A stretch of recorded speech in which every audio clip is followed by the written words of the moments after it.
बिस्मिल्लाहिर्रहमानिर्रहीम। अस्सलाम वालेकुम डियर स्टूडेंट्स। आज का हमारी क्लास 9 मैथ्स में, क्लास 8 और 9 के मैथ्स में हम करेंगे चैप्टर नंबर 1 में जो टॉपिक है और वो है symmetric and skew symmetric matrix, और हमारे पास यहाँ पे ये लेक्चर नंबर 5 होगा। ठीक है बेटा, तो टॉपिक जो है सिमेट्रिक एंड स्क्यू सिमेट्रिक है, बहुत आसान टॉपिक है, लेकिन ये डिपेंड करता है कि अगर स्टूडेंट्स को ये पता हो कि स्क्वायर मैट्रिक्स क्या होता है, ट्रांसपोज ऑफ मैट्रिक्स क्या होता है, तो सिमेट्रिक और स्क्यू सिमेट्रिक मैट्रिक्स आप आसानी के साथ सीख सकते हैं।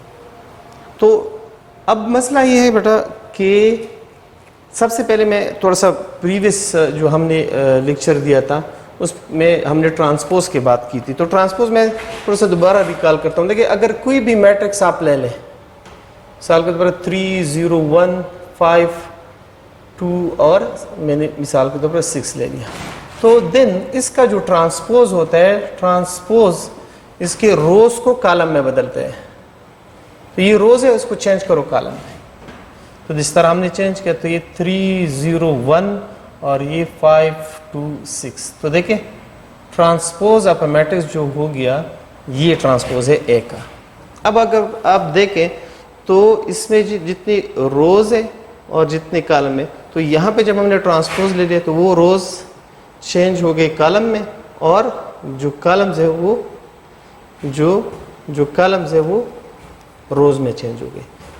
तो देखिए, तो ये ट्रांसपोज ऑफ मैट्रिक्स है, तो ये ऑर्डर इसका चेंज होता है। लेकिन जब हम एक मैट्रिक्स लेते हैं स्क्वायर, मिसाल के तौर पर मैंने ए बी सी डी एक मैट्रिक्स ले लिया, तो देन अगर आप इसका स्क्वायर ले लें, तो आप इसका ट्रांसपोज ले लें, तो ए बी सी और डी, तो इसका अगर आप ऑर्डर देखें 2/2 है, तो इसका ऑर्डर भी 2/2 है। तो मतलब है कि जब आप किसी भी स्क्वायर मैट्रिक्स का ट्रांसपोज लेते हैं, तो उससे उसके ऑर्डर जब चेंज होता है, लेकिन वही रह जाता है, क्योंकि इसमें रोज और कॉलम की तादाद बराबर होती है। हम देखिए बेटा, हमारा अगला जो है वो टॉपिक है सिमेट्रिक मैट्रिक्स। अब सिमेट्रिक मैट्रिक्स क्या है, इसके डिफिनीशन पे आते हैं। तो हम कहते हैं a square matrix matrix A से इज कॉल्ड सिमेट्रिक, यानी कि इसको हम कहेंगे कि ये सिमेट्रिक होगा, सिमेट्रिक मैट्रिक्स होगा if A transpose is equal to A. अगर उस मैट्रिक्स का आप ट्रांसपोज ले लें और उससे ए आ जाए, तो ये फिर हम कहेंगे कि ये स्क्वायर मैट्रिक्स जो है ये सिमेट्रिक है, अदरवाइज नॉट।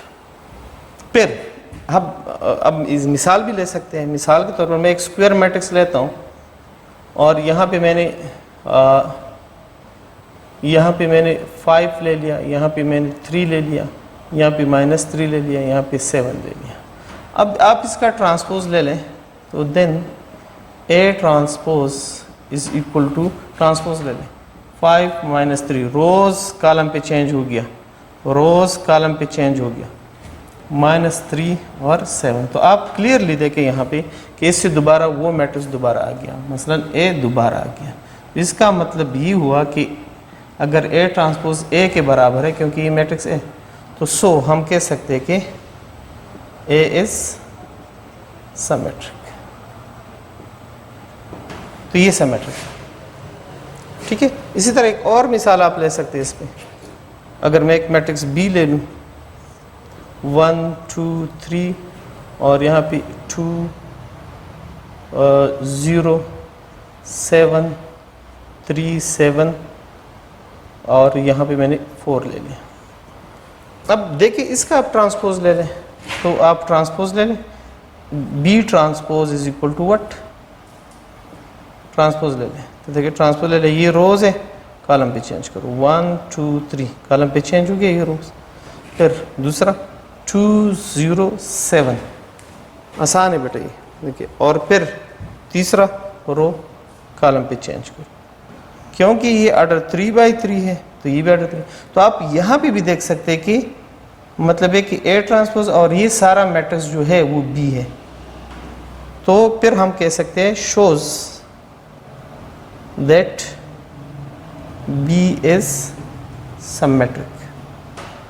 तो ये भी टॉपिक हो गया, आसान टॉपिक था सिमेट्रिक मैट्रिक्स का, एक आसान टॉपिक हमने कर। सही है, इस पे एक्सरसाइज में भी बाद में आएंगे, लेकिन अभी थोड़ा सा इसको पहले डिस्कस करते हैं। फिर हमारे पास है स्क्यू सिमेट्रिक। तो हम कहते हैं a square matrix A is called skew symmetric. Skew symmetric. Skew symmetric. या इसको हम एंटी सिमेट्रिक भी कहते हैं, anti symmetric. F A transpose is equal to A, अगर माइनस A, अगर आप उसका ट्रांसपोज ले रहे हो उससे माइनस ए आ जाए तो हम कह सकते हैं कि ये हमारे पास स्क्यू सिमेट्रिक है।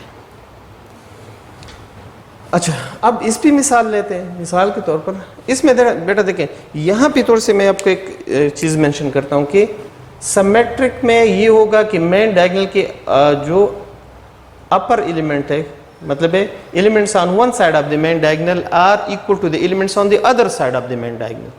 तो आप डायरेक्टली ट्रांसपोज अगर नहीं लेते डायरेक्ट भी चेक कर सकते हैं। तो इसके elements on one side of the main diagonal are equal to the elements on the other side of the main diagonal. तो इसको हम कहते हैं कि ये क्या है, सिमेट्रिक है। तो इसमें ये भी एक लॉजिक है, जिस तरह यहाँ पे देखिए ये एक मेन डायगोनल्स है, तो यहाँ पे देखिए 2 बराबर है, 3 के बराबर है, और 7 अगर आप देखें तो 7 के बराबर है। तो फिर हम डायरेक्ट भी कह सकते हैं। फिर देखिए अब यहाँ पे एक मिसाल अगर आप देखें, तो मैं सिमेट्रिक के लिए एक मिसाल, स्क्यू सिमेट्रिक के लिए एक मिसाल लेता हूँ। तो यहाँ 0 -3 और यहाँ पे 3 और 0 लिख दिया। तो अब अगर ये मैंने एक मैट्रिक्स लिया तो मैं चेक करूँगा कि ये सिमेट्रिक है, स्क्यू सिमेट्रिक है कि नहीं। तो ट्रांसपोज ले लें। ट्रांसपोज जब मैं लूँगा इसका तो ये रो में चेंज हो जाएगा, तो 0 -3 और ये रो जो है कॉलम में चेंज हो जाएगा, ये रो कॉलम में चेंज होगा, ये रो कॉलम में चेंज हो गया। तो ये मैट्रिक्स आ गया। अब आप क्लियरली देख सकते हैं कि यहाँ पे जो ए मैट्रिक्स इससे नहीं आ रहा, मतलब ये बराबर नहीं है ए का, तो आप देख सकते हैं। तो फिर क्या करें, यहाँ पे देखें, यहाँ पे जब आप इसको देखते हैं ऐसे मैट्रिक्स को, तो फिर आप यहाँ पे नेगेटिव साइन लगाएं और इस मैट्रिक्स के जो जो एलिमेंट्स हैं उसके अगर वो प्लस है तो उसको माइनस करो, अगर वो माइनस है तो उसको प्लस करो, तो डेफिनेटली आसान हो जाएगा। देखिए 0, तो यहाँ पे मैंने नेगेटिव लगाया है, तो यहाँ पे इसको नेगेटिव कर दो और जो नेगेटिव उसको पॉजिटिव करो। तो अगर अब आप देखेंगे तो यहाँ से अगर आप देखें यहाँ से, तो ये मैट्रिक्स जो है इससे ए आता है। तो इसका मतलब ये है कि ए ट्रांसपोज -a के बराबर है। इसका मतलब है सो ए इज स्क्यू सिमेट्रिक। ठीक है, ये स्क्यू सिमेट्रिक हो गया। अब इसके बाद एक और मिसाल लेते हैं। एक और मिसाल हम लेते हैं। सर मैंने यहाँ 0 4 -4 यहाँ पे 1, तो यहाँ पे 0, यहाँ पे 1, यहाँ पे 5, यहाँ पे 5 माइनस, यहाँ माइनस, यहाँ 0। तो अब फिर आप इसमें ये ले लें, देन अगर आप ले लें तो बी ट्रांसपोज ले लें, चेक करें, देखिए इसका रो चेंज करें 0 4 1 पे, रो को चेंज करें कॉलम पे, इसका भी चेंज करें 4 0 5, इसका भी चेंज करें 1 -5 0। तो ये अगर आप देखें तो ये मैट्रिक्स बी जो है माइनस, बी के तो बराबर नहीं, तो सिमेट्रिक तो नहीं हुआ। तो आप चेक करते कि नहीं है, तो इसमें यहाँ नेगेटिव साइन हम लगाएंगे। ठीक है, और फिर जो इसके जो एलिमेंट्स है, तो उसको जो एलिमेंट्स में पॉजिटिव है उसको नेगेटिव कर दे, जो नेगेटिव है उसको पॉजिटिव कर दे। मतलब है 0 है, नेगेटिव है, पॉजिटिव करो, पॉजिटिव है, नेगेटिव करो, नेगेटिव करो, 0 5 -1 -5 0। अब आप इसमें देखें कि ये बिल्कुल एग्जैक्टली बी आ रहा है, तो that is B transpose is equal to B. So B is skew symmetric या anti symmetric, skew symmetric matrix. ठीक, अब लास्ट इसमें हम इसके एक्सरसाइज में क्वेश्चन है, तो एक्सरसाइज में जितने भी क्वेश्चन आप खुद भी कर सकते हैं, चंद क्वेश्चन मैं इसमें से कर देता हूँ, 1 2 3 क्वेश्चन मैं इसमें कर देता हूँ। आप इसमें देखें कि एक्सरसाइज 1.1 में कभी उसने कहा है कि ट्रांसपोज आप मैट्रिक्स मालूम करो, तो ट्रांसपोज तो हमने किया है, क्वेश्चन नंबर 1 है ट्रांसपोज पे, तो आप वो कर सकते हैं। सही है, ये आपके लिए एज ए होमवर्क है। आप देखें क्वेश्चन 1 आप करें एज ए होमवर्क आप। अच्छा, इसके बाद अगर आप क्वेश्चन नंबर 2 को देखें तो which of the following matrices transpose of each other, इसमें कौन कौन से मैट्रिक्स ट्रांसपोज है। तो किताब में आप देखें, बुक में देखें, अगर ए आप देखें तो ए का अगर आप देखें तो ट्रांसपोज ले लें, तो अगर बी मतलब दूसरा मैट्रिक्स कोई आता है तो आप इसमें देखें। ठीक है, तो ये भी आप देख सकते हैं, ये भी आसान क्वेश्चन है। Which of the following matrices are transpose of each other, तो वो कौन कौन से मैट्रिक्स जो इसमें सी और डी एक दूसरे के ट्रांसपोज है, किताब में आप देख सकते हैं। और इसी तरह ए और जो बी है वो बी एक दूसरे के अगर आप देखें तो ट्रांसपोज, क्योंकि अगर आप देखें तो इसमें क्वेश्चन नंबर 2 में देखें, मिसाल गिवन हमें दिया है, गिवन कौन से एस सी एक मैट्रिक्स है, वो है -3 1 -1 और 4 2 7, और एक और मैट्रिक्स है जिसमें डी है, तो ये -3 1 -1 4 2 7। तो अगर आप इसका ट्रांसपोज ले लें तो ये आएगा। तो आप यहाँ देख सकते हैं ना clearly C and D are the transpose of each other। क्यों? बिकॉज आप देखें, आप C का ट्रांसपोज ले लें D आ जाएगा, एंड D का ट्रांसपोज ले लें, D का ट्रांसपोज ले लें तो C आ जाएगा। तो इसलिए मैं कहता हूँ कि अगर आप देखें तो ये एक दूसरे के ट्रांसपोज है। अब थोड़ा सा आप इसमें सिमेट्रिक और स्क्यू सिमेट्रिक की बात करते हैं तो बस ये बात ख़त्म हो जाएगी। बस ये 2-3 मिनट्स में बात ख़त्म हो जाएगी। देखिए, आप इसमें मैं एक्सरसाइज 3 में से एक क्वेश्चन लेता हूँ। आप इसमें से question which of the following are symmetric, तो आप देख सकते हैं बेटा, जिसमें अगर आप ट्रांसपोज लेते हैं, मिसाल के तौर पर मैं यहाँ पे ये क्वेश्चन मैंने कर दिया डी नंबर, तो ये कहते हैं कि ये सिमेट्रिक है कि नहीं।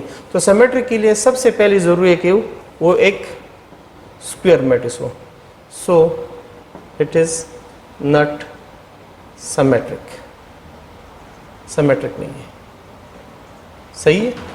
इसी तरह अगर आप कोई अगर है तो उसके ट्रांसपोज से दूसरा मैट्रिक्स आ जाएगा। अब क्वेश्चन नंबर 4 में देखें, ये भी आसान क्वेश्चन है। तो which of the following are skew symmetric, तो इसमें देखें कि कौन सी स्क्यू सिमेट्रिक है, तो आप मालूम करें। जिस तरह इसमें अगर मैं एक चेक करूं कि ये सिमेट्रिक है कि स्क्यू सिमेट्रिक है, तो आप देखिए मैंने चेक कर दिया, गिवन चेक करता हूं कि ये सिमेट्रिक है कि स्क्यू सिमेट्रिक है। डी एक मैट्रिक्स मैंने ले लिया, इसमें 0 3 2 है और -3 0 1 है और -2 -1 0 है। तो वो कहते हैं कि आप इसमें क्वेश्चन नंबर 4 में कहते हैं कि आप इसमें चेक करें कि कौन सी स्क्यू सिमेट्रिक है, तो जो होंगे तो उसका ट्रांसपोज आप ले लें तो वो नेगेटिव ऑफ मैट्रिक्स आ जाएगा। मसलन मैं ट्रांसपोज मैंने ले लिया तो 0 3 2, तो -3 0 1 -2 -1 0। तो इसका मतलब है ये डी के बराबर नहीं है, तो इसका मतलब है ये बराबर नहीं है, तो इसका मतलब है D is not symmetric. Symmetric नहीं है तो स्क्यू सिमेट्रिक के लिए आप फिर नेगेटिव लिखा है। तो जहाँ पे इस तरह हमने प्रीवियस क्वेश्चंस में कहा कि नेगेटिव एलिमेंट्स को पॉजिटिव करो, पॉजिटिव को नेगेटिव करो।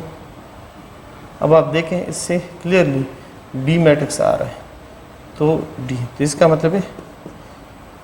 मतलब है that is D is skew symmetric. तो ये आपका एक्सरसाइज कंप्लीट एक्सरसाइज हुआ। ठीक है, आप बाकी क्वेश्चन इसमें आप चेक कर सकते हैं। ठीक है बेटा, इंशाल्लाह नेक्स्ट लेक्चर के साथ फिर आपकी खिदमत में हाजिर।